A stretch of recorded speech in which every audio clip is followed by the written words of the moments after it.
right, welcome everyone to another session of James and Jay Dissects The Walking Dead. This time we're going to talk about Season 5 and the first half of that season. Before we jump into the show, let's just get a couple of things off, a couple of notifications for you guys out there. We will be posting up a vote or a poll up on our Facebook page tomorrow. I'll get that going as far as voting for our top 5 options: video games, magazine, or comic books, movies, stuff like that. So we'll have that up there for you tomorrow, so check it out. And we'll get your guys' opinions on that, and that's what we'll do our show on as far as which one has the most votes there. On that, our charity is still American Foundation for Suicide Prevention. If you guys can donate, links are down below on our Twitch channel and YouTube channel. If you can't donate, that's okay. We understand. What you can do to help out is like, subscribe, share our videos. All the attention that we get really does help out, and all the revenue we get from the ads and any clicks does go towards charity. So we can't tell you guys outright to click on the ads, but if you do, well, then you know where the revenue actually goes in the end. So other than that, James, how's everything going, man? Good, man. I got a goddamn eyelash hanging on. Trying to get it off discreetly, but it's not working. I'm on camera doing this shit, so everything's going good, man. How you doing, Jay? Hey, not too bad over here. It's getting warmer down here, that's for sure. I heard you guys are going to get some snow pretty soon up in Massachusetts or whatever. Well, one day we'll be out there in Salt Lake City, but Oh, man, that's actually one of the questions. Oh, man, we'll get to that later. I'll save that for the end, but everything is going good, man. I guess Jay posed the question during the show, and I think that people got a little bit shy to write down their responses, but for some reason they didn't listen to Jay. They listened to me, and they emailed me the what group. So, I mean, I tried not to look at it, but I ended up looking at them. Like I tried hard. Like it's hard not to read the emails and see what groups these people want to be in. We'll get into that later. Definitely post the stuff on YouTube, post it on the website, post it on Facebook. We like to see that stuff.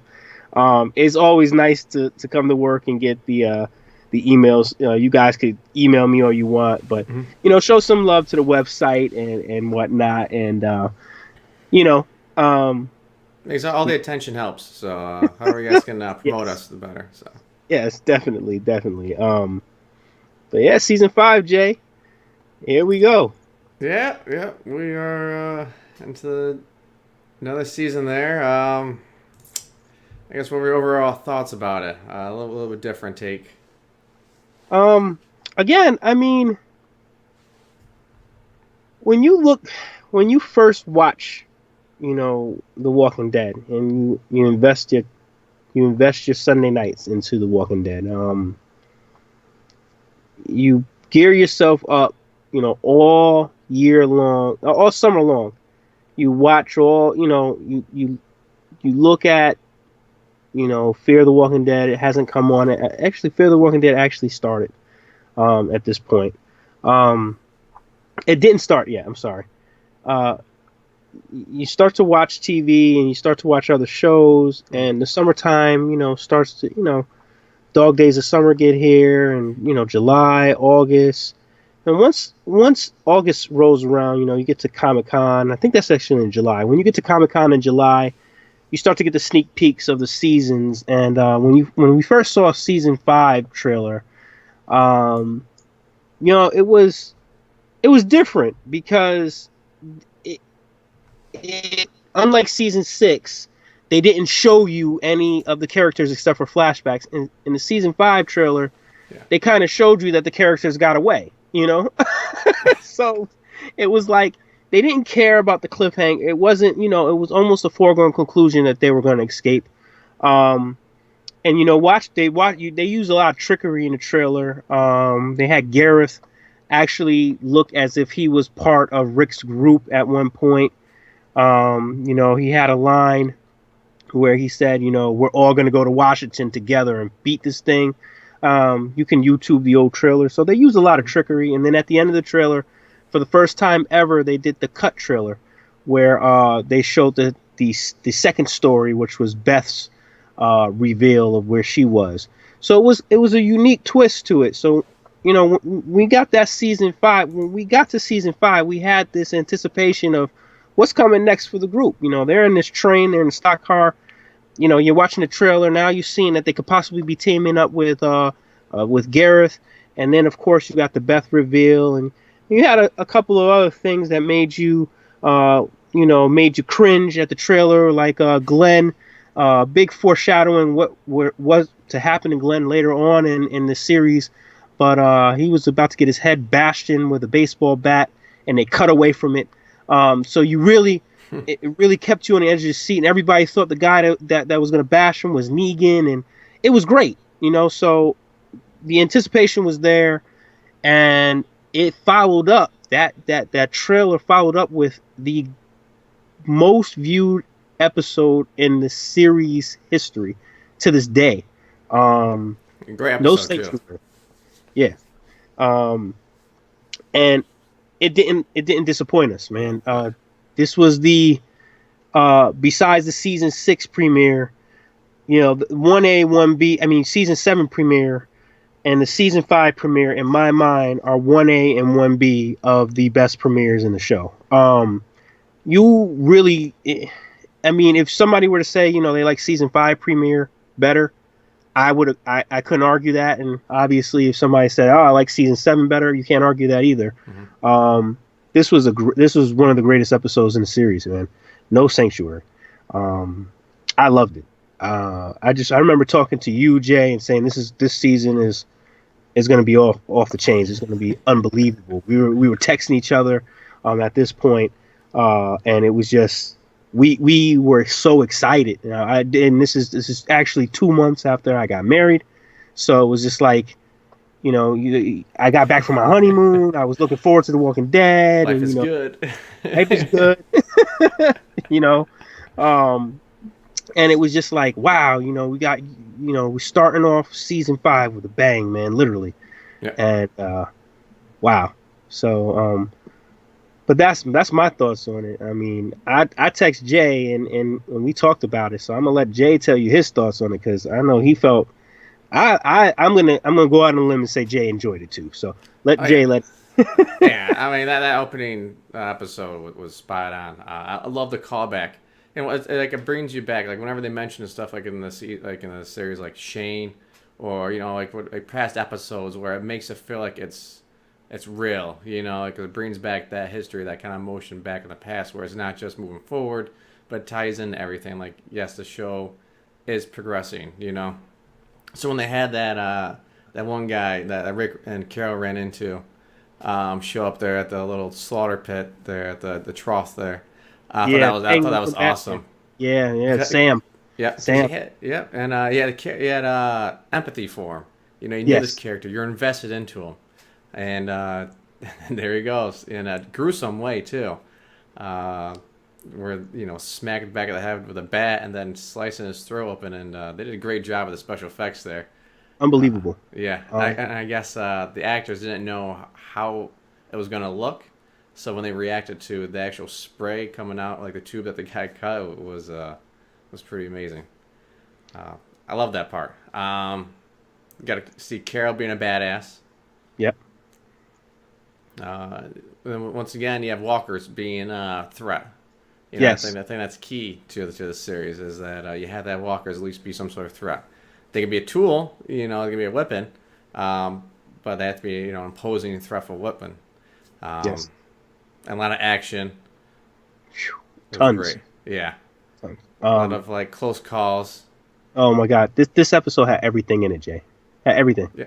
And it had that group, Terminites, kind of showing them where they came from, the flashbacks, and then showing them how they got there. And what do you like about these flashbacks, Jay? They were done. It was done briefly. You understood what happened. Yeah, we didn't need an entire episode. if this is an open episode of the Terminites, just like here's their backstory, and here's like, oh, they're having a good old time for half the episode, and then the last episode is them being taken over. It's like, all right, that's great. And then the next one, they're dead. It's like, oh, great. I'm glad I wasted my time watching this. But yeah, it was well done. It was, short time spent on it and just enough time to create some kind of sympathy, but at the same time, like, I still don't trust him. Yeah, and you know what? And, I'd like to tease Jay because there's only certain things that rattle him. He's stoic. But whenever we review season 7, I keep going back to season 7, but a lot of people ask me, what exactly didn't he like about Oceanside? And then when he explained it, this is further explanation of how to do a flashback without, necessarily having to extend an entire episode and then another half of an episode.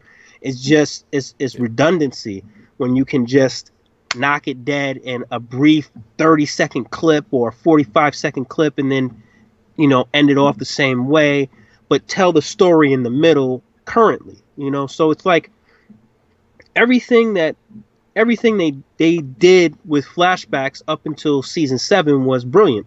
Season 7, they just somehow fell off the cliff. They just absolutely dropped the ball with that. And I think that's what irritated fans, especially my friend Jay, because they dragged out, a flashback. The point of a flashback, if you ever watched, if you ever read comic books, the Flash was not a snail. He was fast, quick, to the point, and that's a flashback. It's not a slow drag out back, So, but agree with Jay, man. It had everything you can think of. It had all of the survivors except for Beth. It had zombie kills. It had human kills. It had humans turning into walkers. It had reunions. It had closure to storylines. It had the start of new storylines. Mm-hmm. It had new characters, new villains. At that, it did everything. It explored the Terminites, and it ended that terminus and turned the terminus into the hunters. So it was like you had everything, and it gave you a surprise at the end when it showed you my favorite character, Morgan.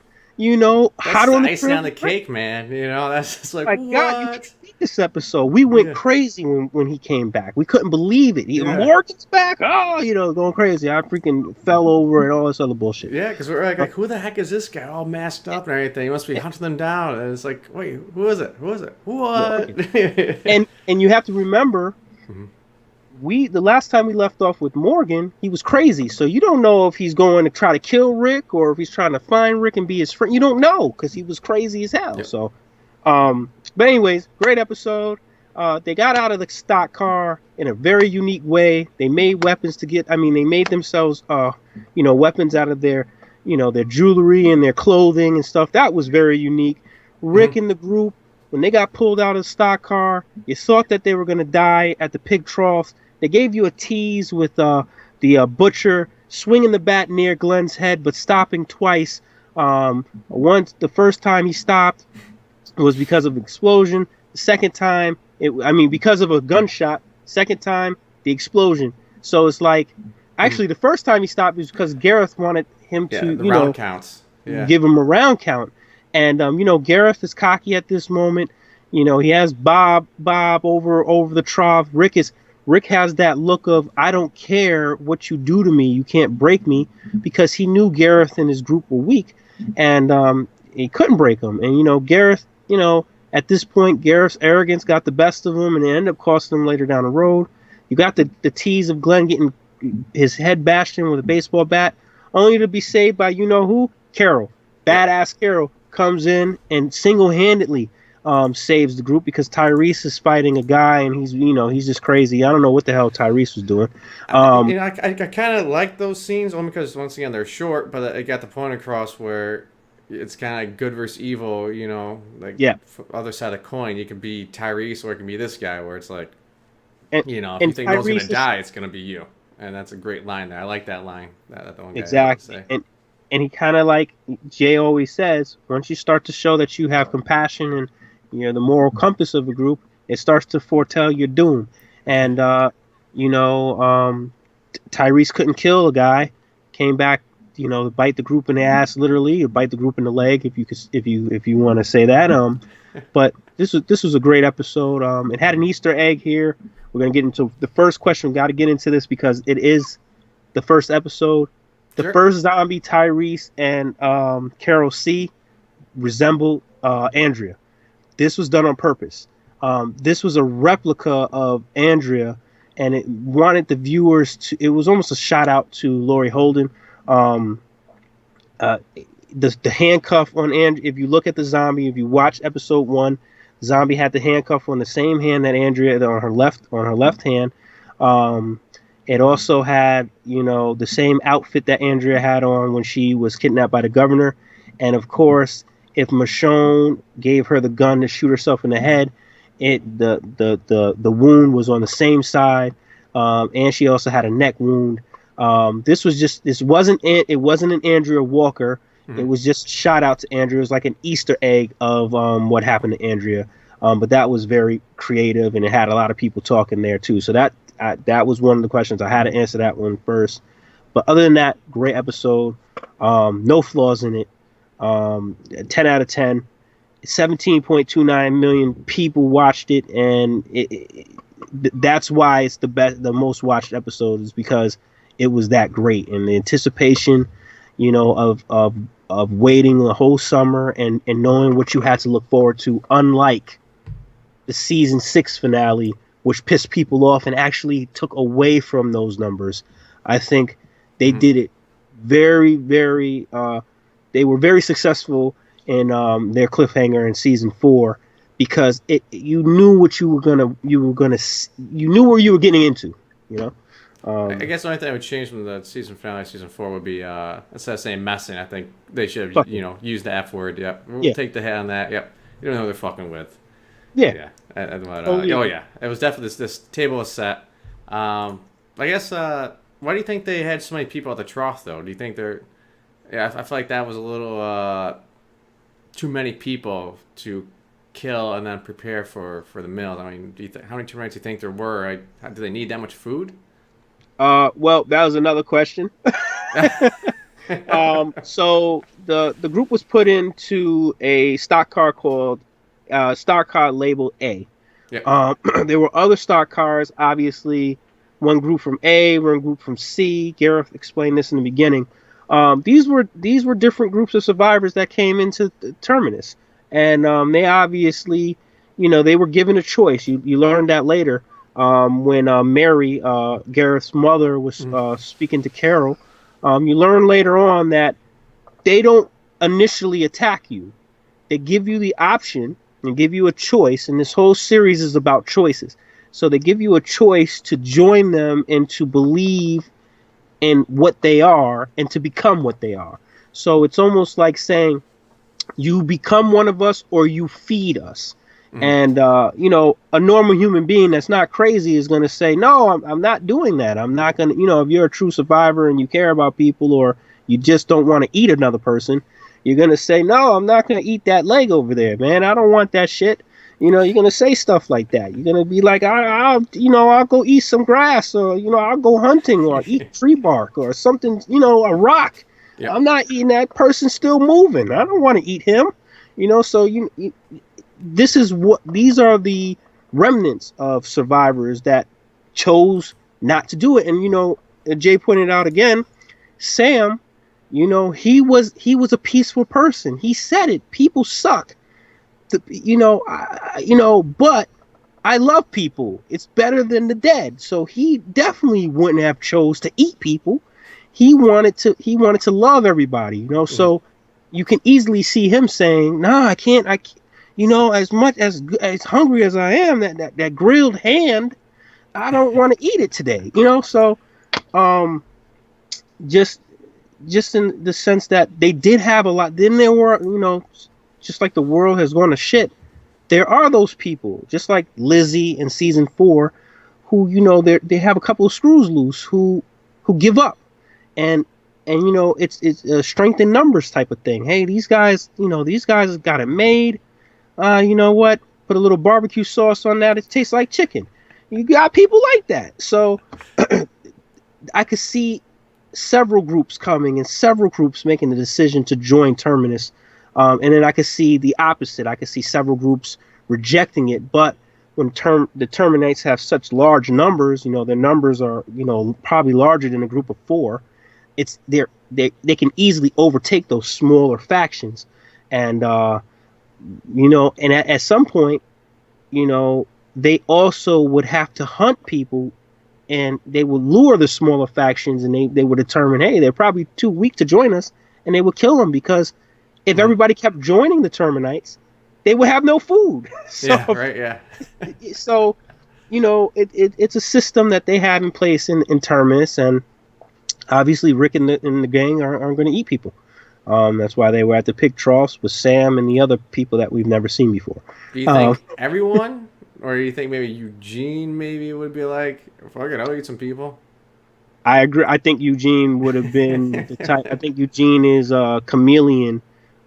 He does have, larger agendas to him, but his whole agenda is survival without getting his hands dirty. I think if he were given the option, and he would definitely say, "Hey, look, I don't care. I'll eat. Yeah, give me that leg. I'll eat Give it me right a pickle now. with it. I'll eat that with a side of pickles, and I'm good." So great moment there. And then the reunion of the whole group. Rick and Carl find Judith, Tyrese and Sasha, Daryl and Carol, Rick forgiving Carol. It was a beautiful, moment. Again, giving you that hope. And then we're off to season 5. So great start, man. Great start. Definitely. Yep. Nice. The next episode, huh? It was good. Yeah, we get introduced to a new character. One of the comic book favorites. Yep. Seth Gillum Jr. As Father Gabriel Stokes in the episode called Strangers. And before we go on, Scott Gimple wrote episode 1, so that's why it was great. So there you go. Robert Kirkman wrote 2, and this one was also very good. Mm-hmm. So a lot of comic book moments in this one. A big comic book moment, in fact, at the end. But Gabriel Stokes is a priest who has a dark past. He's battling off walkers, or he's crying for help, and he's praying to God somebody comes and helps him. The group obviously making their trudging through the forest and the woods. They hear his cries, and they go and save him. A great episode all around to me. Great follow-up. Again, we always talk about, you got these strong episodes. Sometimes it's good to kind of slow it down, but when you slow it down, you have to keep the story, you got to keep it fluid. So Strangers was fluid to me. I think that this was a great episode. The group is back together. They're on their journey now. We don't know what they're going to do with Abraham and Eugene yet, but we do know that they have to find some sort of, sanctuary. They have to find some shelter. Yeah, a shelter. And you have a new character, and come from where they just were. It's like, all right, really, who the hell are you? Exactly. You're not a priest. You can't be out. You haven't survived this long by not killing anything. There's no way.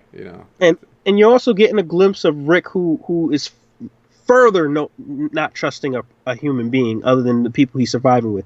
You had him screwed over by his best friend Shane. You had him screwed over by the governor, screwed over by Andrea in his mind. He was screwed over by Merle until Merle, decided, to join forces with them. Mm-hmm. He got lured into Terminus. They got screwed over there. There's no way Rick is going to trust this guy. I heard Rick just bit out a guy's throat and then stabbed the guy multiple times who was trying to rape his son.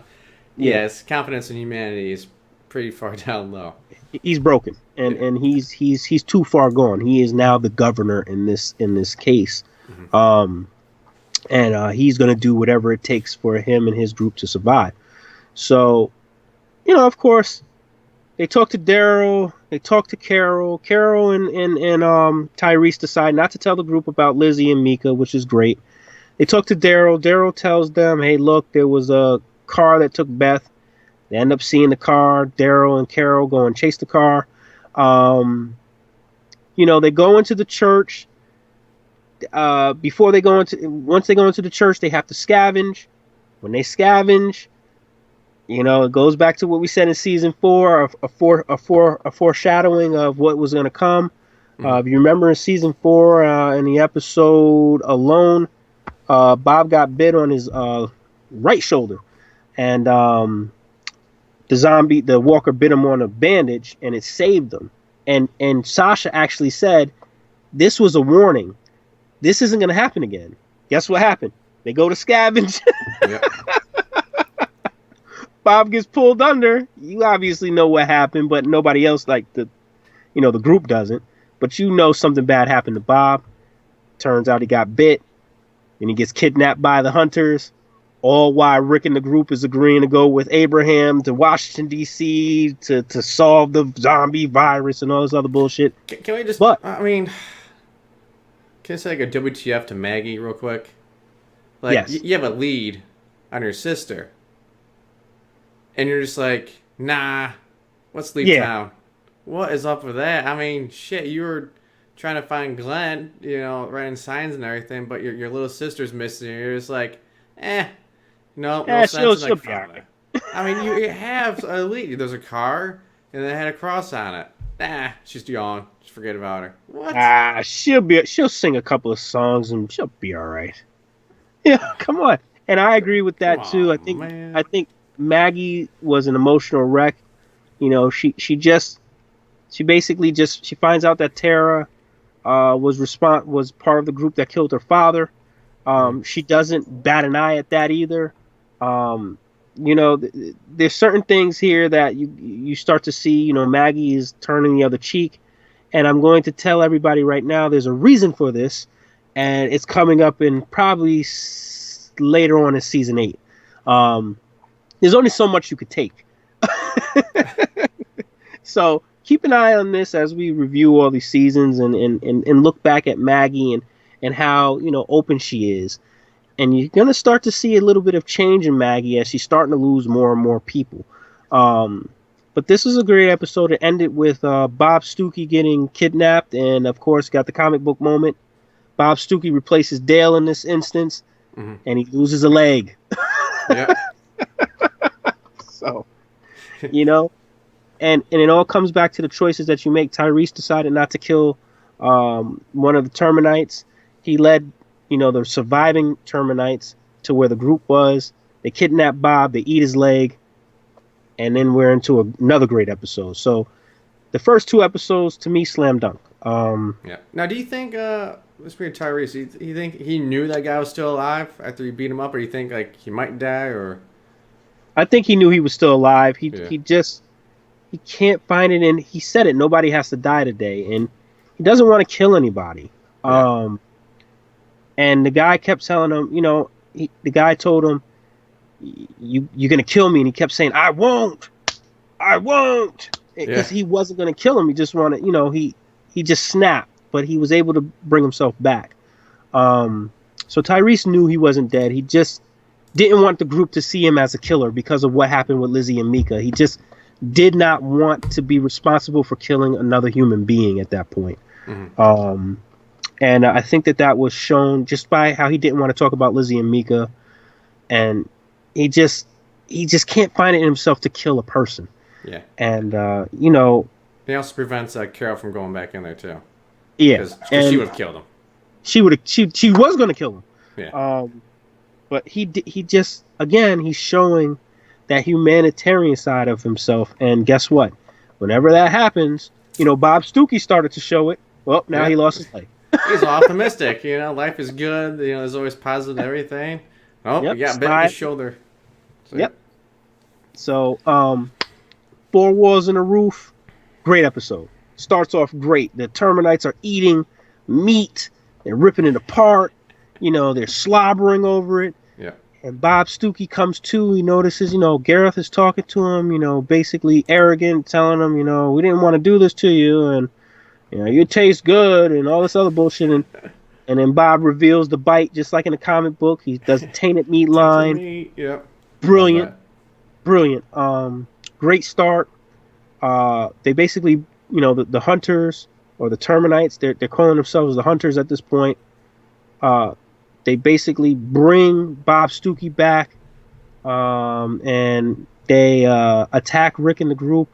They lure Rick and the group out, supposedly, and it was just a great episode altogether. And it had a great moment to show the audience, especially now if you're watching, you watched the season 7 premiere and everybody, got mad at Negan bashing in skulls.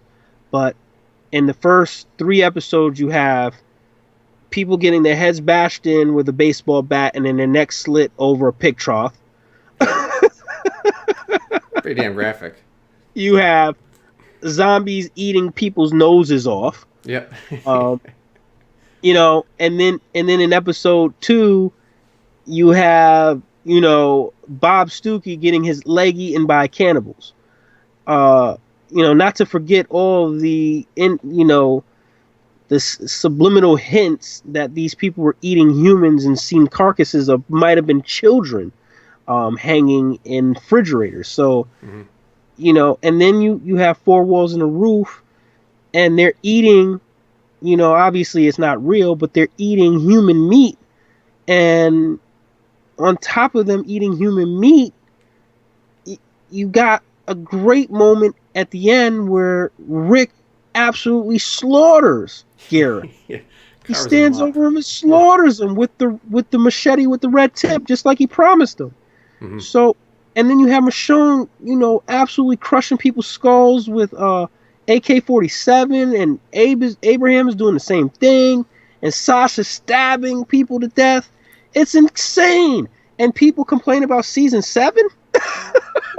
Because it's happening to the good guys. It's different when it happens to... Exactly. Come on, man. You got to remember. It's the same setup. Hey, you're helpless on your knees. On your knees. Simon said it best. I'm going to need you to get on your knees.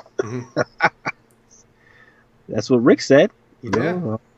And I think a good part of the series, I'm not sure if it's what Kirkman's goal is, but you can definitely tie Rick to the bad guys, and you can see how the lines are blurred. It's just not black and white. It's Rick definitely flirts with that back and forth, just killing those people. I mean, granted, they would end up eating on the people.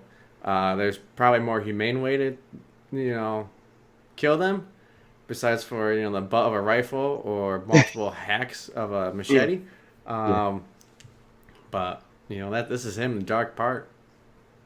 And there's no right or wrong in a world like this anymore. I mean, when we keep saying it every time when you choose to do the right thing, or you start to show compassion for humanity, you die in the most heinous way, usually by humanity. And when you have that, that grit and that, I could care less about, the consequences because there's no law or anything to enforce them. That's when you survive, because you kind of shut yourself off to being vulnerable to something stupid happening. There's no social construct. I mean, there's no law either. There's no rules, like you said. Nothing. You got to survive. It's your most primitive state at this point. It's and when the people grasp that, and they can take that and they can use that as fuel to survive another day, rather than saying, I don't think this is the right thing to do. When you start to say stuff like that, when you start to think, when you slow it down and you stop being primitive in a world that's basically primitive, that's when you die. Not by the walkers usually, but by other people. Natural law. Exactly, and survival of the fittest comes into play in The Walking Dead, and I think that Rick is at that point, and a lot of the other survivors are at that point as well. And the ones that aren't, they die. So, and you do see the dynamic though in the group where, the 4 are just hacking and slashing away, and then you have some in the back like Glenn and Maggie, I think Tara too are just kind of like in shock Watching. and awe, just like what's going Exactly. on? Like they kind of knew what was gonna happen, but not to that Not to level that of extent. Not yeah. to that. Um, this is where so you got great episode, great filler, Yep. great episode. Now the shit slows down. So Yeah. I appreciate them bringing it back to Beth, Slabtown, but the storyline made no sense at all, and it was incomplete. Mm-hmm. And it's like to start it off that she's in Grady Memorial Hospital. Okay, to know that she got kidnapped by police officers. Okay, when you see the cross on the window, I thought saviors. Nope, it's some hospital cop group. Like what the hell is? I didn't see that coming. I don't know, man. Yeah, like what are they doing out there? So it's a brand new group, and like it's just I feel like the storyline is kind of there, but I just feel like there's so many weird pieces. It just didn't really pan out for me this episode. Yeah, I agree. And you got a villain again. You got another villain that's not really a villain, Mm-hmm. Dawn, who is caught between. She has to be hardened for her staff, but she also has to. You know what I'm saying? She's also really a good. She's not a good person, but she tries to do the right thing. But she also has to show that she's not weak. Then you Yes. get Noah, who's a great character add to the series, Yes. and you also get Beth reveal, and then you get guys like Gorman and Dr. Stephen Edwards, who is, a mismatch of Dr. Edward Stevens in the comic book. Yeah. Uh, I still didn't understand why they did this. Yeah. It's spent a lot of time on a storyline which didn't really affect the main story. It's one of these Ocean Side. satellite episodes. Yeah. It's just here it is in La La Land over here, and Yeah, they build up these characters, but for no reason because besides for Noah, nothing else ever comes of it. yeah, You know. and sure, you get to find out what happened to Beth, and you find out that she passed out, and she was Walker fell on her, and she broke her wrist, and Gorman saved her, and they brought her back to the hospital, and now she's part of hospital staff, and Gorman is a creepo, and he's trying to rape her, and then another girl character that he's raped, she kills herself, and she turns, and blah blah Yeah. blah blah.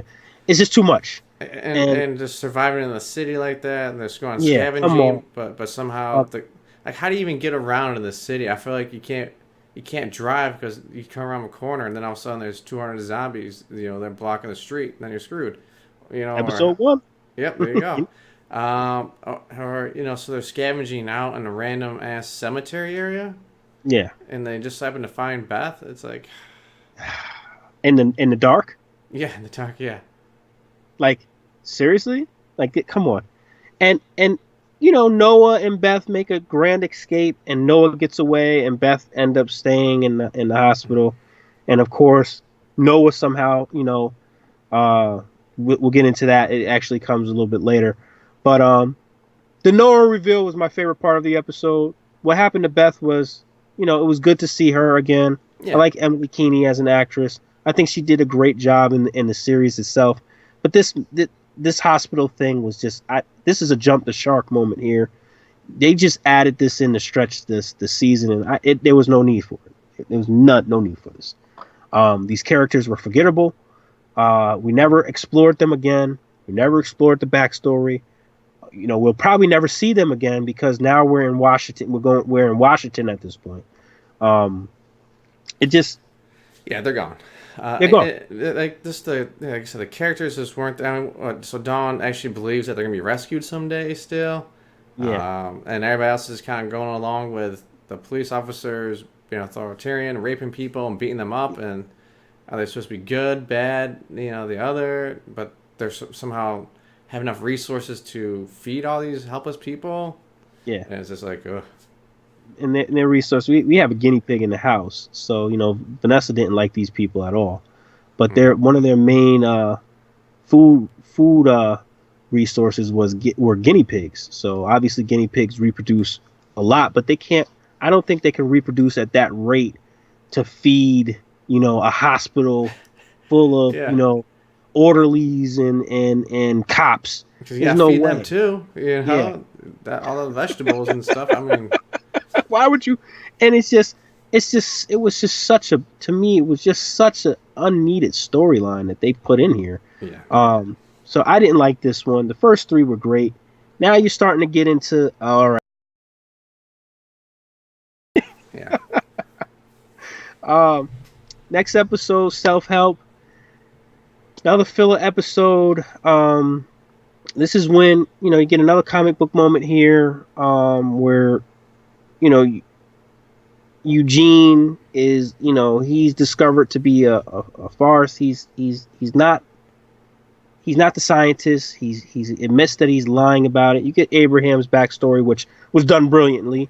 Showed how he lost his family, how him and Eugene met again. And then the metaphorical cut in his hand that just won't heal.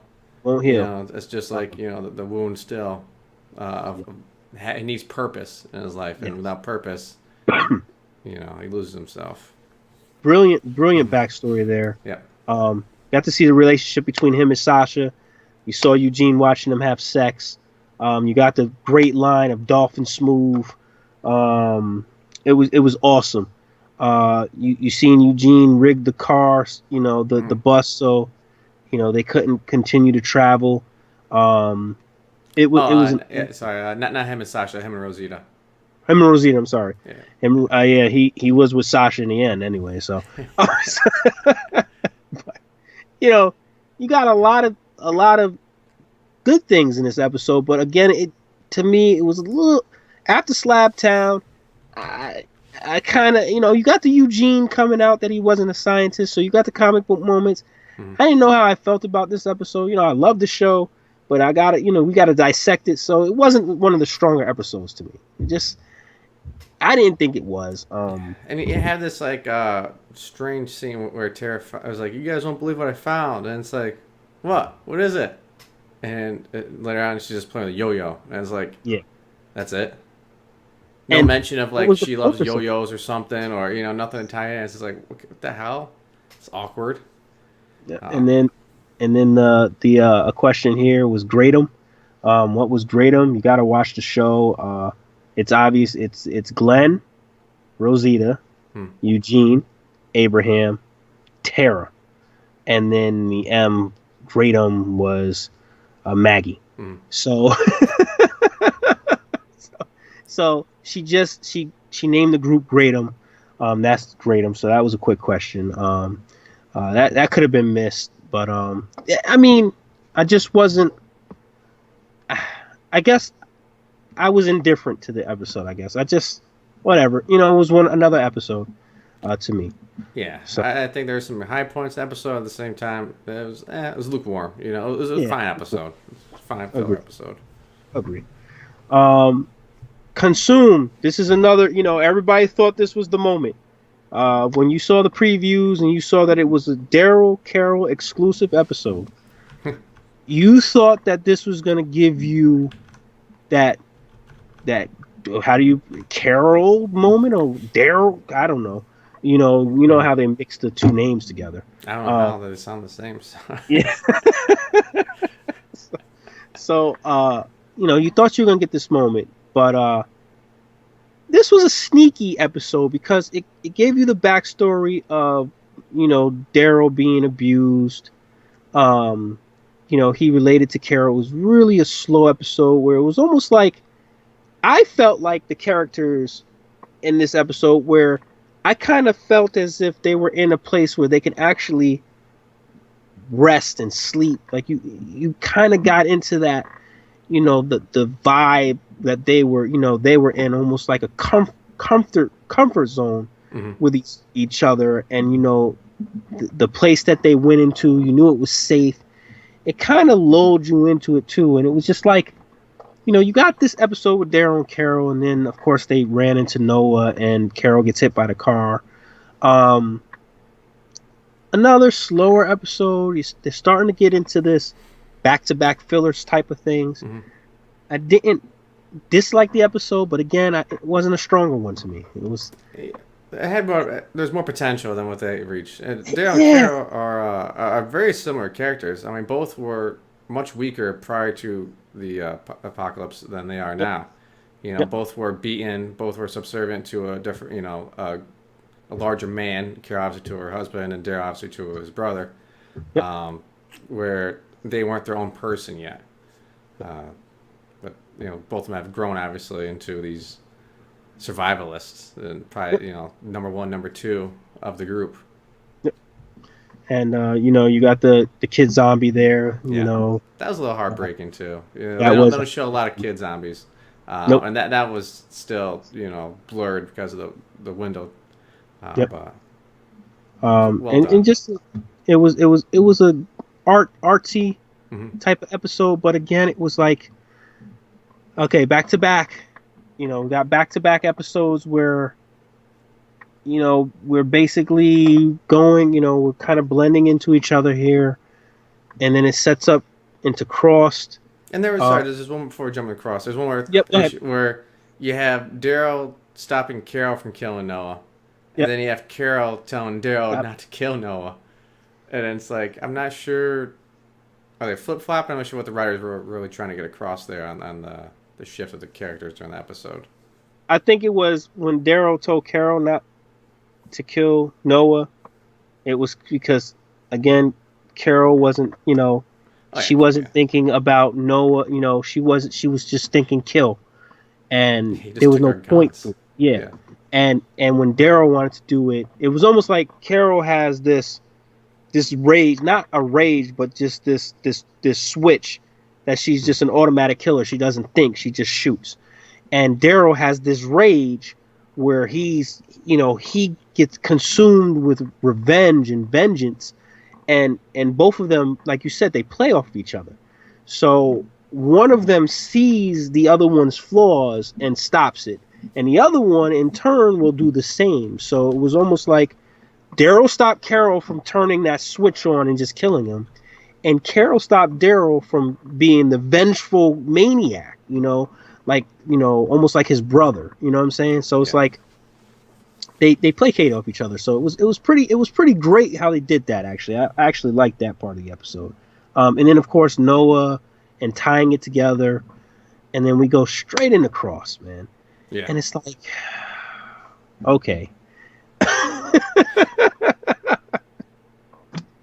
now, now we're getting back into they're making a deal with the cops. Mhm. This is also a foreshadowing of making a deal with another group. Season 5, Greg Nicotero said, had a lot of clues on what was going to happen the following year, and he was right. Rick obviously wants to make a deal with the cops. He says, "Hey, we'll give you back your people. You give us back ours." Beth is in the hospital. She finds Carol. She finds out that a doctor in there, Doctor Stephen Edwards, has been threatened. His life has been threatened if they find another doctor. She finds out that Stephen Edwards used her to kill, another doctor inadvertently. Like Yeah. he gave her the wrong medicine. So she's starting to see that she's being used as a pawn by several different people in there. And then it just all comes to a head. One of the doctors, they plot to kill. They kill one of the police officers. It was all over the place. Yeah. It was all Like, over like, the are, place. they, are they friends now? Like, what just happened there? They just bonded over killing that cop, or Yeah, what? exactly. After she kicked her ass, Dawn kicked Beth's ass back in Slabtown. So she really kicked her ass for. Slaptown, more like Slaptown. She beat her ass. It's very abusive. I think she hit her a couple of times. Yeah, she did. So She kicked her ass, when she got, and they kicked Noah's ass too. This Yeah. is one of Dawn's way of showing that she's not weak. Mhm. It was a reveal that Dawn killed the former leader of that group, and now half the group resents her for it. Just a lot all over the place. I again, when you have a mid-season finale coming and you have those pendulum episodes, you got to make them strong. I think they try to do this, but that Beth storyline was just so awkward and out of it. Just didn't make sense for the series, and it was just like, yeah. And then you have Rick, saying like, "Oh, we're going there, guns blazing." And they have Daryl saying, "Let's just keep our heads cool and let's kind of start trying to do a trade or something." And I don't know. And then here we go with Coda. Starts off great, a great callback to the first episode where, he says, Bob is talking to Gareth, and Gareth said, "Can't go back, Bob." Rick basically runs the guy over. He hits the escaping cop, and he says to him as he's dying, "Can't go back, Bob." And it was just like, I like how they do that. I like how they have callbacks to moments. Obviously, it further shows that Rick is a maniac. It's trying to give you this: is Rick really a good guy? Is Rick a bad guy? You don't know. You have to have that gray area. Yeah, I mean, this guy's running with his arms behind his back. He could have done several other things besides for killing him outright. Correct. But and that's Rick. He's not thinking about letting people survive because, hey, if I let somebody survive, I let certain people, I let the governor live. I didn't kill him when I had a one-on-one moment, and all those people died because of it. The prisoner. Yeah. The prisoner, Andrew. Yeah, correct. Can't go back and tell Carl about this. Carl, God damn it, Dad. How many times I tell you? Finish him. Jesus. Finish him off. Look at Tyrese. He let the guy live, and Bob got his leg eaten, Yep. So Rick is no longer giving second chances at this moment. Even at the end of episode 1, he said, "We got to go back and kill them all." And the rest of the group were like, "Hey, no, it's burnt down." And look what happened. They lost Bob at that moment. So, this episode ended in one of the weirdest ways possible. They obviously, they bring back the cops. They get Carol back in a wheelchair. All of a sudden, Carol is able to walk. Ever since this episode, she's fine. She gets run over by a car, and she's fine. I think a collarbone might have been broken too, or something like that. Or it was a mess. And then they have this exchange, and you knew that something was going to happen at this moment because it was rumors all over the place that they were going to have to kill somebody. It was forced, and the way that they made it was forced. So at the end of the episode, obviously everybody has watched this. We're dissecting it. They make the trade, and Dawn's still trying to show her, trying to have a pissing contest. Well, you killed my cops, so what I need now is Noah. You're taking Beth. I lost 2 cops because of Beth. I need Noah. Beth somehow gets so fucking pissed off. She just met Noah a couple of days ago. So gets so pissed off that she takes a pair of scissors and she stabs Beth in the shoulder. And or Dawn in the shoulder, I'm sorry. Stabs Dawn in the shoulder. Dawn shoots her in the head. Daryl shoots her in the head. None of the cops do anything. Nobody fights. And it ends off with Daryl delivering a dead Beth to Maggie. And it's just like, wow, seriously? They really killed her off this way? And you never heard of this hospital group again. So you kill off a character that's been around since season 2 in the stupidest way possible with a group that you're never going to hear of again. What? Seriously? Yep. I mean, the only thing that came of that whole hospital group is that we traded Beth for Noah. And then we'll get into that in the second half of the season. But seriously? That's it. I mean, that's all we get. Yeah, it's just a waste of time. Like, you don't build up a bad guy. You build up Beth's strong character, and then all of a sudden it's like, I'm going to stab you in your upper shoulder region with a pair of scissors. Ha! Pow. Dead. Why? This... I would rather her get torn apart by walkers, trying to say, like falling into the elevator shaft a little bit, like saving Noah and saying, I'll sacrifice or tackling Dawn into the elevator shaft and both of them dying by walkers. Like, that would have been better, but still, I wouldn't have liked it because you're still killing off this character in the most ridiculous way possible. What? It was so forced, and for a mid-season finale, it irritated me. It was just like, why did? Oh, yeah. Oh, Yeah, it was just dumb. It was open up great, and then it's like, all right, something's gonna happen, and then when something like that happens, it's like, huh? Like, I was just like, what the hell? What was that? That just I don't understand. yeah, I was very lost by that whole hospital group, and just for the fact that they never came back to him, this is the ultimate loose end that they never tied up, and it just shows you that that was a rushed storyline. It was placed in there to stretch out the season a little bit, and they could have done so many other creative things to actually stretch out the season. They didn't have to do this. They could have had maybe a terminus flashback, complete episode of that group that raided them. Maybe have an action packed episode there. They could have had they could have gone so many different directions at this point, and they chose to go to a hospital group, and they kill off a character that's been there since season 2, the way that they did, from a group that'll never be talked about again, to be replaced by a guy. Obviously, everybody watched the season. A guy that didn't make it to the end of the season. So it's like, seriously? They could have had the group be overran by somebody else. Everybody else dead, Beth missing. Be like, well, who's this? Yeah, and it could have been a good way to introduce Negan in the group as well. Yeah. You know what I'm saying? Because they're such a powerful group. Maybe when Rick came and he's seen everybody with their heads bashed in, and we'll get into that next week, maybe he's like, what the hell happened here? These were cops, But obviously they dropped the ball there. First half started off incredible. First 3 episodes were really good, and then it just completely kind of fell off. I didn't like the first half as much as I thought I would. I watched it again, and I was just like, I try to like it.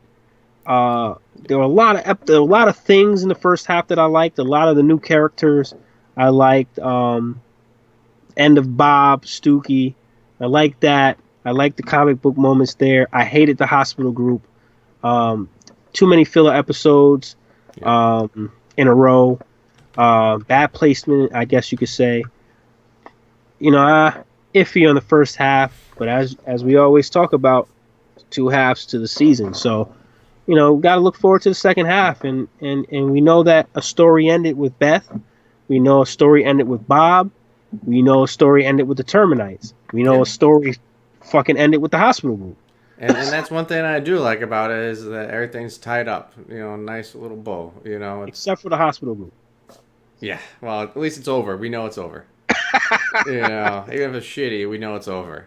This is turning out to be a bloody season. So I will have to say that this is a very bloody season, and one that a lot of survivors aren't surviving.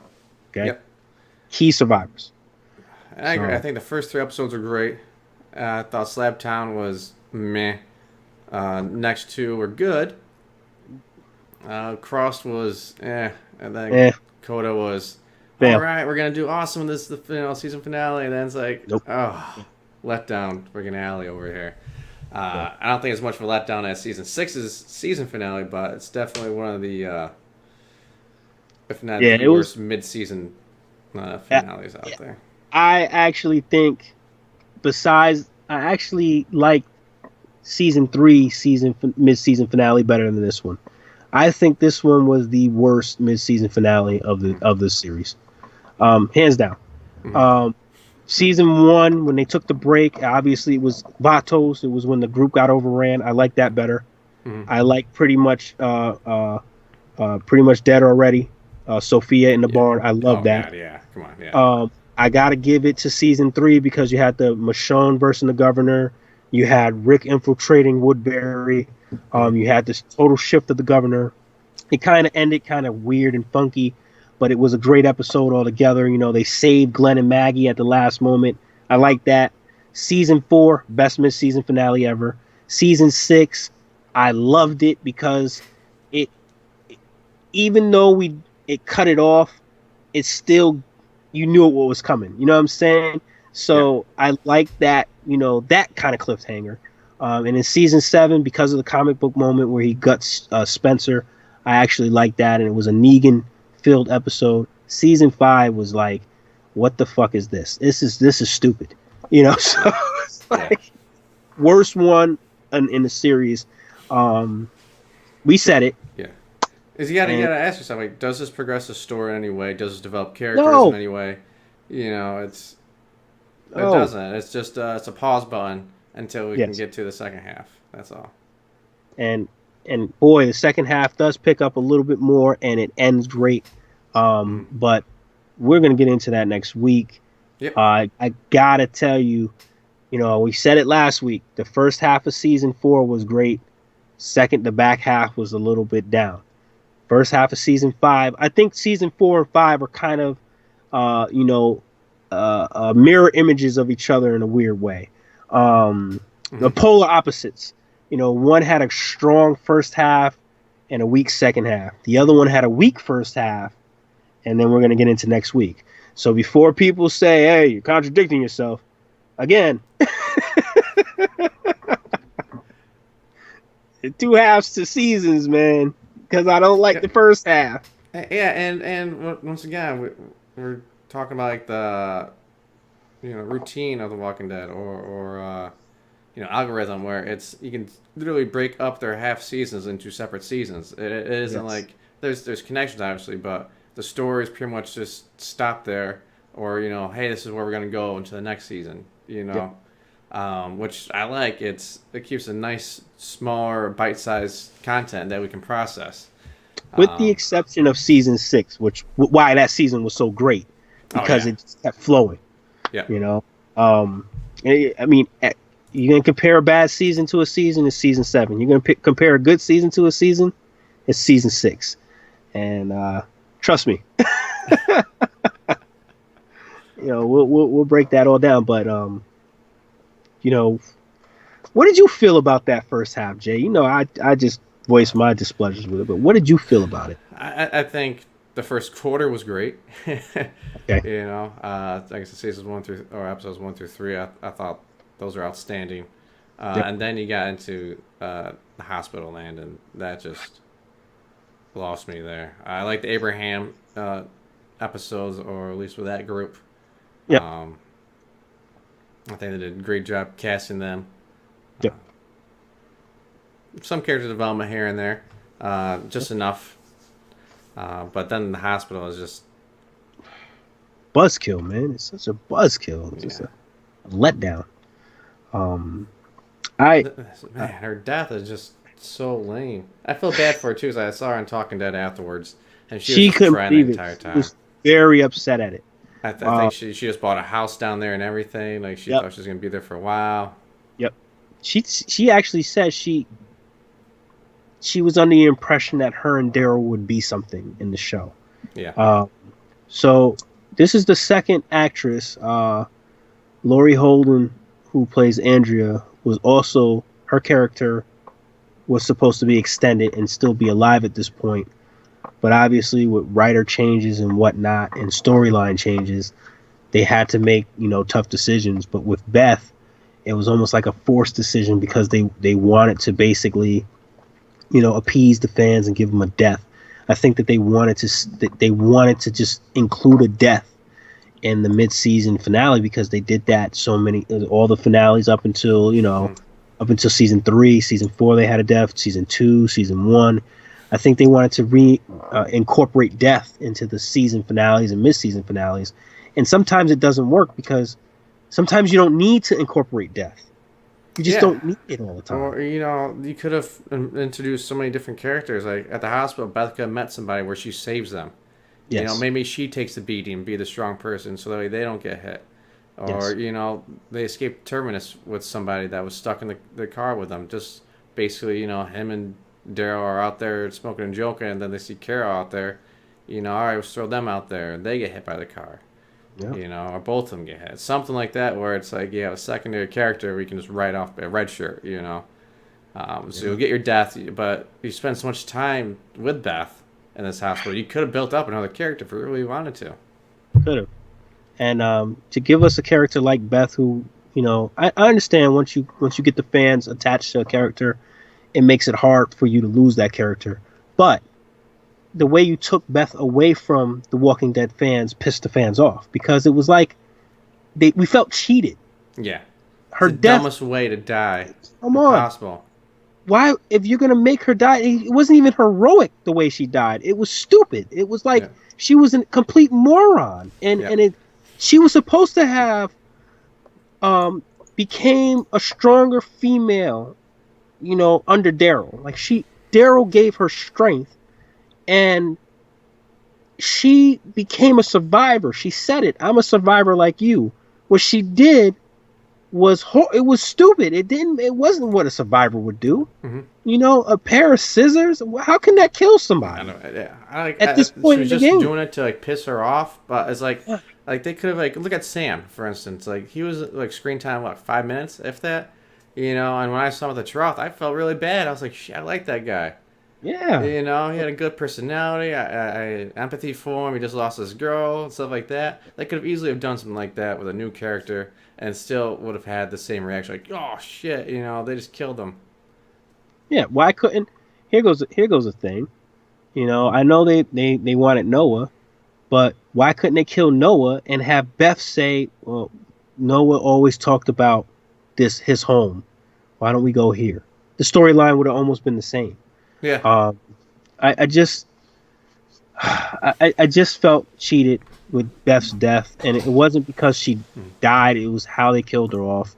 If you're gonna kill her, give her death meaning, and not just something absolutely ridiculous. Have Dawn pull the gun and have Beth try to knock it out of her hand and wrestle for it for a second. There you go. And then gun goes off and shoots Beth. Yeah. And then Daryl comes up, shoots Dawn, and then someone has to actually shoot Beth in the brain. That's always troubling too. Like, who gets to carry that on their shoulders? That's a lot of weight to actually stab your friend or sister, in the head. How about this one? The groups actually come in there. They don't make the moves. They start shooting at each other. Maybe one of the other survivors gets shot. They tumble in the side halls. Beth and Dawn end up in that corridor again, like I said before. Dawn is sitting there. They fight. They struggle. They get close to the elevator, and they both fall in, or Beth tackles her in, or some replay that elevator where it drops into the pit of walkers, and then the survivors don't know what happened, but they hear Noah says, "Hey, we left maybe we escaped this way. Maybe she's trying to escape. We got to help her." And then she's the walker, and Maggie puts her down. I would have liked that. What I'm saying? It'd been more creative, but stabbing a cop in the shoulder who's probably wearing a vest, and the cop has her hand on her weapon, is just not a good way to go. That'd be great. Just have Rick's group show up and have Dawn have a conversation in the back saying we're not gonna trade. We're gonna kill them all. Then have Beth be like, oh hell no. Then like you said, fight in the corridor down to the elevator. Where she takes out Dawn, and other cops are like, F this, we'll take that trade. Yeah. Even if you took out Dawn to save Noah, and Noah comes back to the group and says, hey, look, we got to go down there and get her. She's down there. We got to get her. And then they see that she's totally, bitten up by walkers. Any way possible they could have changed it would have probably made me feel better, but they didn't. That's probably the worst possible way. Unless she tripped and fell on the scissors herself and, stabbed herself. So, that's the end of the first half. And, we answered some of your questions. I'm going to answer 3 more questions because we're doing good. And then I'm going to get into what you guys wrote me in the emails. Please, again, don't be shy. It's, you can be anonymous online. It's fine. Make up a fake screen name, whatever, guys. Make up a name of, where Jay is in Albuquerque or something like that. Whatever.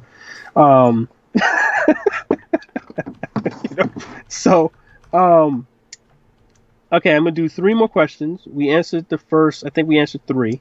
Mm-hmm. So the season, the reason why I said it in the beginning about the trailer is because this was one of the questions.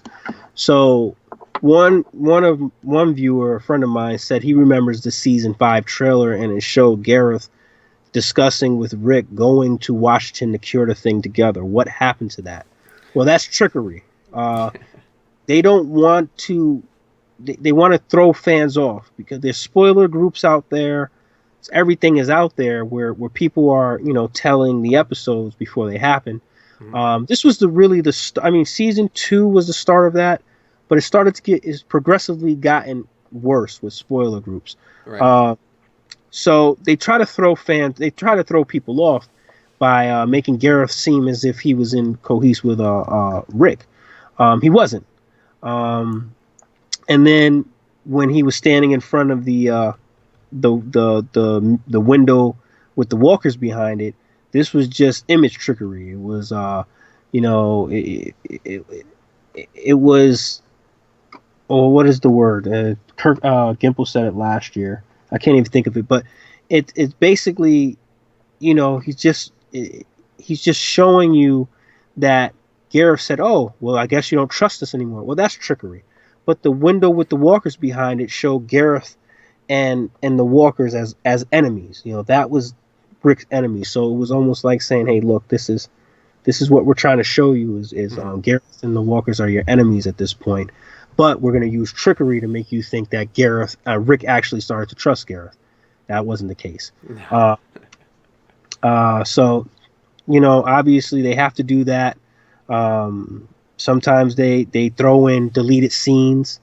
Jay, you remember in season 2 where they showed Shane running from the walkers, and he fell and he stood up and he started shooting them with the shotgun. That was a deleted scene. We never saw that again. Another season 2 deleted scene that they showed in the trailer was Rick saying, "I don't care of all the walkers around here." He pointed a gun. Obviously, he was going to shoot. That was in a deleted scene. So they included that in the trailer, and they do that to throw the viewers off. But that's the only reason why you saw it. There are no deleted scenes with Rick and Gareth being being a collaborative unit or anything like that. They basically hated each other, and it ended up Rick killing them. So that's just how it is. But that was a good question. Good observation. Second question. Where does Jay actually live? You've said several different cities and towns in videos. What the hell is wrong with you? So that's a little bit of an inside joke. It is. That James just routinely gets my location wrong. Yeah. Somewhere in Mississippi he lives. Yeah, That's okay. So I'm actually living right now down in Birmingham, Alabama. I used to live up in Albany, New York, but job transfer down here. So that's where I'm located. So that's why streaming can be a little difficult at times with the live connection fee from Albany, New York to down here. And once again, James, Alabama. Yeah, I used to incorporate cities that started with an A, even though he's in Alabama. There's neighboring states. Neighboring states. Anything south. Countries now. Yeah. Anything south of Albany, I just basically just throw in there. So I will continue to do that. That was another great question. I love that question. All right, so this one is for both of us. I will let Jay answer this first. I like when Jay answers these questions first because he's more in depth with his answers, and it's always good to hear his side of it because we watch the show and we have a lot of similar thoughts to the show, but it's always good to hear when you talk to somebody all the time and then when somebody poses a question, it's good to hear your comrades responses to it. Yeah. But this is a good question. All right, so we hated the hospital. All right, so you already know that we hated the hospital. Everybody who's watching, we absolutely hate that storyline. This is a fantastic question. How would you have, or what storyline would you have given the hospital group after Daryl killed Dawn? That's a fantastic question. I hated the hospital group, but that's a great question. Jay? Where would they go from there? Yep, hospital group.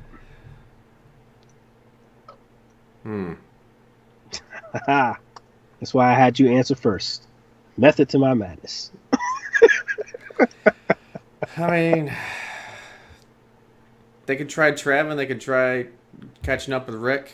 You know, they're talking about Washington, D.C. They could have overheard that. Maybe they ran into the Saviors. Maybe you'd see because some of them part of the Saviors. Mm-hmm. Because really the group just leaves Atlanta behind. Mm-hmm. You can maybe see them running to Morgan as Morgan tracks them down to the hospital and says, "Hey, have you seen so and so?" Or he goes there afterwards, try and track him down, and then you see the hospital's been overrun by somebody. So you can kill them off some way, not just write them off, or you can have them try to once again do like a callback to them. Some of the characters are pretty noticeable, like the big guy, big bald guy. You'd recognize him. Mm-hmm. You would have him stand into the ranks with Negan or something like that. Mm-hmm. But eventually, I mean, they just lost. What was that? 3 cops. Yeah. I don't think they had more than less than 10 for sure. Mm-hmm. So I don't see them going much further. I think eventually the operation is going to fall through, and they'll end up scattering as resources, lack of leadership takes a toll on the people. Yep. Well, it was very good answer from Jay. I'm more morbid, so I'm diabolical, I guess you could call it. I don't know. Mm-hmm. So mine would. I don't want them to meet up with any. The only one I would want to meet up with any of them would be Dr. Stephen Edwards. And I think I would want him to be the cause of their whole demise. I would like to see, and if people, I hope that you do vote on Jay's poll that he's going to post on Facebook. If you watch Day of the Dead, Miguel Salazar was a cowardly soldier in Day of the Dead. And he was constantly, berated, and he was a subject of racial taunts, and he was mentally weak. And at the end of, he caused the death of another soldier, and he got his arm, he got bit on the arm, got his arm amputated. And in form of revenge, he let thousands of zombies into the military base, almost as if he lured them into the military base. He caused the overrun of the underground bunker that the survivors in Day of the Dead were residing in, as a form of revenge. So the weakest character ended up causing them, the most havoc. Mm-hmm. So Dr. Stephen Edwards, and I'm getting into what my answer would be. Dr. Stephen Edwards had a moment where he was with Beth, and he stood in front of the window where the walkers were on the first floor of the hospital. I still see some of the cops still being tyrannical. I still see them being tyrants to the orderlies and the patients. I think Dr. Stephen Edwards, I think they continue to look for new doctors, and I think Dr. Stephen Edwards would have a moment of, I can't put up with this shit anymore, and he would have a Day of the Dead moment where he let the walkers in and lured them upstairs, and everybody got ripped to shreds. And I think that he would escape, and I would love to see him as the first doctor at the sanctuary, at the sanctuary. Yeah, sanctuary. Yeah, because they did say that there were 2 doctors, one at the hillside and then the other one in the sanctuary, but they said that they replaced the doctor. I would love for him to be the connecting doctor, and basically survive. And, Negan finds him, and he Rick sees him and says, hey, obviously there's nobody survived from that. Maybe Rick notices him, and he's one of the guys that say, I am Negan or something like that. That would be incredible, but it'll also give you a tie-in. Nicotero was great in Day of the Dead. Ty Nicotero, his roots in there. Mm-hmm. But it will give you that incredible zombie horde kill. And it would just completely demolish that stupid hospital group.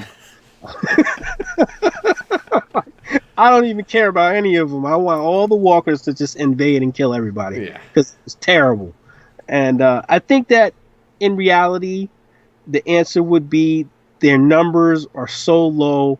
They start to make mistakes scavenging. They don't have good leadership. People will start to, try to escape. It would be a mess, and eventually they would be overrun. You would have people killing each other in the hospital because there's no leadership there. Orderlies would try to escape, or they would die, or just like they had that girl turn into a walker and kill Gorman. I think they would have internal death, and then I think there would be a lot of death scavenging.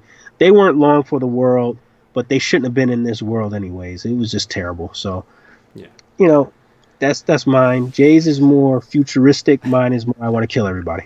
And So, they're probably dead. I'd say they're dead because, and actually counting again, they just lost 4 of them. They're counting Gorman there. Yep. So that's that's a big struggle now to try to maintain peace and quiet up there with the orderlies, especially after all the abuse have been taken. I think eventually this couple of the cops like F this. I'm gonna take a lot of their supplies and just leave. You guys are on your own. Yeah, and they said that there's still good cops, and there's also bad cops part of the group, and the bad cops, there could be still bad cops there. You still have that internal struggle. They lost Beth and Noah as orderlies. It just was a rest.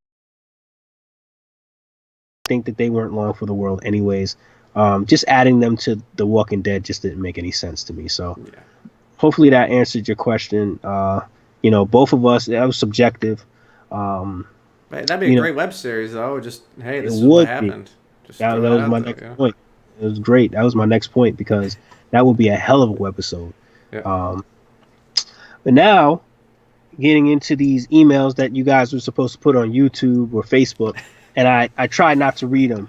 I tried hard not to read them. So, okay. We'll just post them up there anyway with your guys' first, last name, address, and contact information. Our friend Tim Corey, he should have posted this on Facebook. He tells me he goes on the website. But he said, I always see his name up there liking everything, and I appreciate that. That's awesome. Yeah. So he told me that he would be part of Tyrese and Carol's group with Mika, Lizzie, Tyrese, Carol, and Judith. I asked him, and I emailed him back, he didn't put why. Yeah. And he said because Carol's a badass. He felt more safe with Carol. Once they got rid of, they had the kids there to protect, but once they got rid of the kids, they had a strong character. They had a strong male character. They both were good fighters.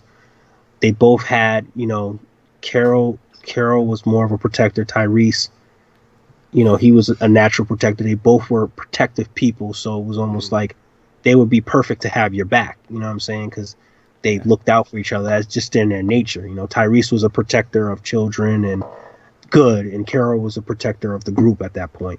So he felt that those were great allies to have your back and to actually get shit done because they both were great walker killers as well. So that was a good one.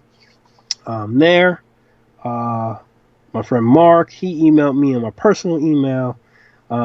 He said he would be part of Rick Michonne and Carl's group because that's the leader, the best fighter, and the badass kid. Okay.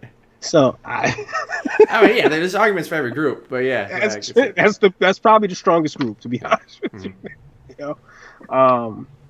And then I had another one of my friend Glenn. He's emailed us before questions, and he said he would be part of Rick, Michonne, and Carl's group as well.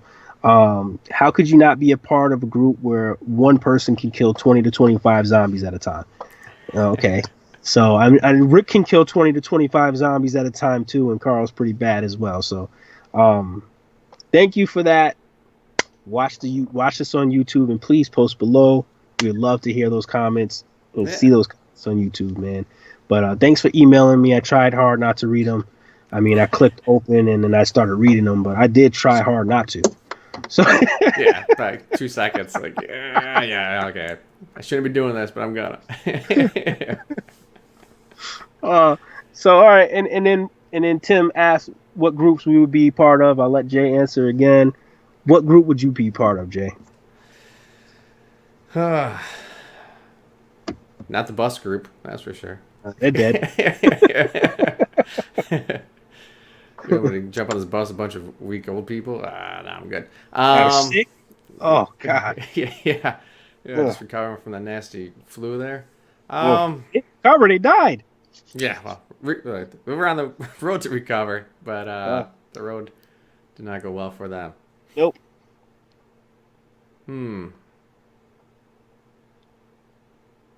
I'd probably go with Daryl and Beth. Okay. Daryl, he's a scavenger, he's a hunter. I know I can count on food and water for him at least. Okay. Beth, I can at least let her get eaten by zombies as I run away. I mean, kind of joking, but at the same time, it's like, all right, I can outrun her. Especially after she stepped in the bear trap. But mainly just because of Daryl. I feel like he's got the killing ability, and he's got the tracking ability and survivalist ability. And he's got some moonshine, so he does.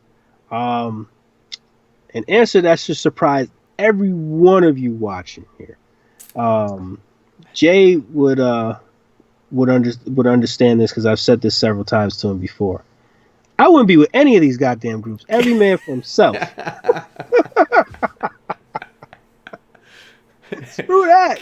No. Write in your own answer. That's it. No, if I had to pick a group, I would not. I love Michonne. I think she's a badass warrior. But I couldn't be in Rick's group because, he's all banged up.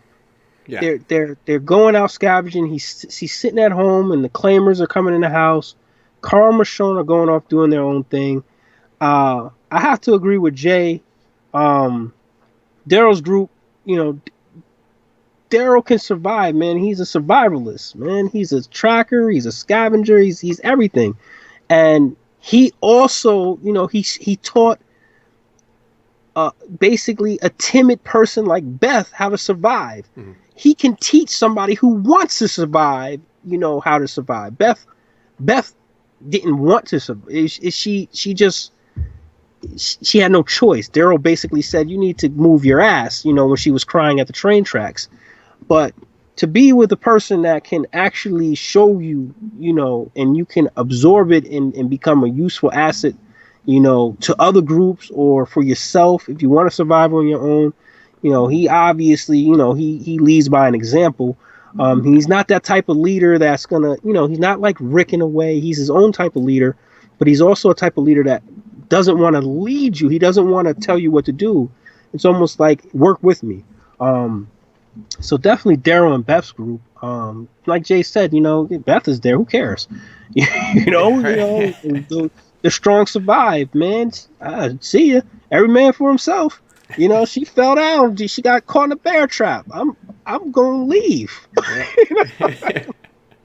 So I don't have to outrun outrun all the zombies. I have to outrun the slowest person or something like that. Exactly. It's like one of those like a bear or something like that. Like a bear attacks, you don't have to outrun the bear. You just have to outrun one of your friends. The slowest person. Yeah, and I wouldn't have picked Glenn. I wouldn't have picked Sasha, Bob, and Maggie because Maggie had her own agenda. Bob is always smiling, and Sasha's always pissed off. Yeah, right. I wouldn't pick Tara's group because you got Eugene, you got Abraham wants you to go to Washington. You got to sit there and watch Abraham and Rosita have sex all the time. Glenn wants to go find Maggie. Tara doesn't know what the hell she's doing. There's just too many damn people. Yep. I don't want to be here. That's how you get killed. No. You're the expendable one. It's like, I know where I'm going over here. I don't have a goal. I'm gonna be the one that's gonna die. Exactly. So they're telling me I have to go to Washington. Rick's group is, Rick is sleeping and Michonne and Carl looking at artwork and Maggie and Sasha and Bob, they all got different agendas. Your best bet is to stick with Daryl, man. Stick with Daryl in this instance. Nothing against Michonne, she's a badass. Where the hell is Morgan? What about Morgan? I would have tried to find him, but like no way would I go with any other group than Daryl's group because like Jay said, at the end of the day, you're with a survivalist, you're with a hunter, you're with a tracker. This guy can survive outdoors. He can, he can make use of his environment. He's just is incredible. Um, uh, uh, a warrior. Yep. He has a weapon that isn't loud. He's an expert with that weapon, and obviously he has a lot he could teach you in terms of survival. So you got to stick with that, and that's just that. So I agree with Jay there. Every man for himself was my original answer, but that wasn't one of the choices. So, but thank you so much, guys. Thank you for the questions. Thank you for watching. We are back Wednesdays, not Mondays. A lot of people still looking for us on Mondays, Wednesdays. I'm gonna have a promo here. Mondays I watch Better Call Saul. Yeah. If you don't watch that show, watch that show. It's incredible. The last episode, incredible. Anything that's related to Breaking Bad or The Walking Dead, except for season 1 of Fear of the Walking Dead, you got to watch the show. Okay. Just tune in next week, second half.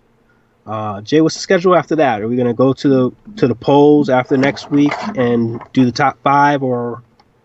Yep. So we'll do. We'll keep the poll open for a week, and then by the next episode, we'll announce which one we're going to be doing, and then that following week we'll go and do that top 5, and then right after that we'll jump into reviewing or dissecting Fear the Walking Dead season 1 and 2, and then that next week will be Fear the Walking Dead season 3. So just like that, man, it's right there. I'm looking forward to it, man. I know we said it the last 2 weeks, but I'm actually looking forward to Fear the Walking Dead season 3, guys. Every time I watch one of these trailers, these things are intense, and I hope that they're not messing with us. But if they follow what they have on the trailers, it should be an exciting season, man. That's just my opinion. That the trailers are awesome, man. Yeah, and you're starting to see the characters evolve from being just dumbasses into survivalists. And, yes. And I understand that there's a big difference between being a dumbass and being ignorant. You might not know what the hell a zombie is, but that doesn't mean you can be a dumbass with turning your lights on and play friggin' Monopoly and stuff like that. I don't know. We'll talk about that when we do cover season 1 and 2. We'll get into that. But yeah, I mean, every character is just being hardened now by the apocalypse, and it's fun to see them actually change. Yeah. So what are they doing, Jay? They're shedding their past lives. Hey, look at that. It's a theme we've been talking about on here, huh? And, thank you again. Thank you for watching. And, yes, thank you guys. Tune in. Jay, are you guys doing another beer board game? We're going to try to get those out once a month. I'm going to try to pull in some friends down here as well. Get the recommendations. Definitely on the schedule at some point with Kelsey and I is going to be Dead of Winter. Oh, and, okay. I already have some ideas as far as what beer to pair with that. But at some point, we might, depending on how we correlate that with the other ones, that will be up at some point. Okay. And if you guys don't know what Dead of Winter is, it's an awesome board game, tabletop game that's filled with zombies and surviving the winter with zombies out on the door, and it's my type of game. Pretty cruel at times, man. And they have some great what they call crossword cards, where it's like you have to make a tough choice. Like, do I save this, these kids in the school, or just burn it down? I'm not saving anybody. Right? Yeah. Out. But it's really cool. So yeah, right.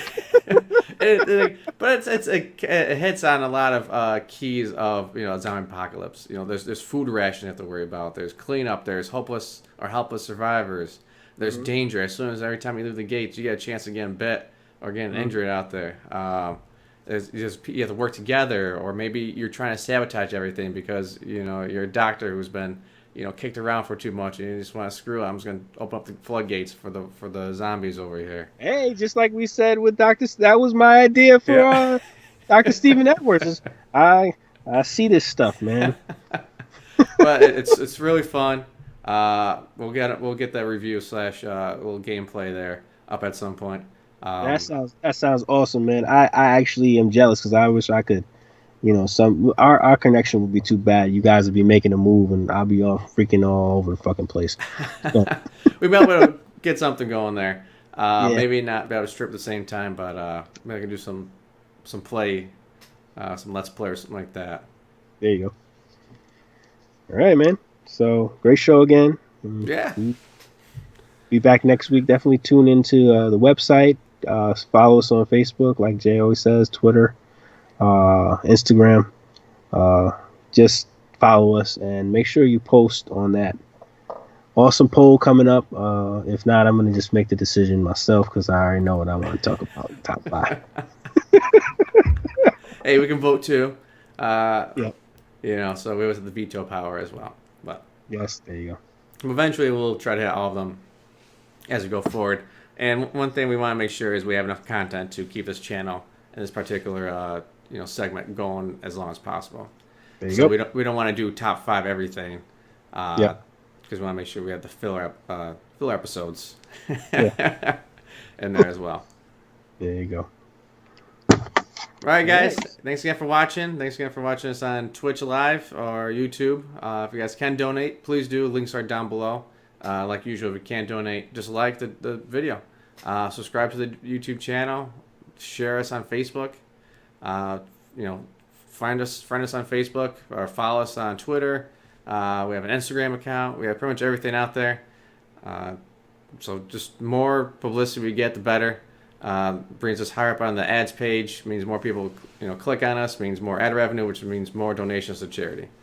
There you go. Other than that, James, you have any closing remarks? That's it, man. Next week, I'm gonna hit you guys again with the second half, and a little bit different of opinion about the second half because I actually enjoyed the second half. So I'm kind of looking forward to the second half, and it's going to start off with a very great episode. So we will see you next week. Yeah. See you guys. Thanks again. Have a good night.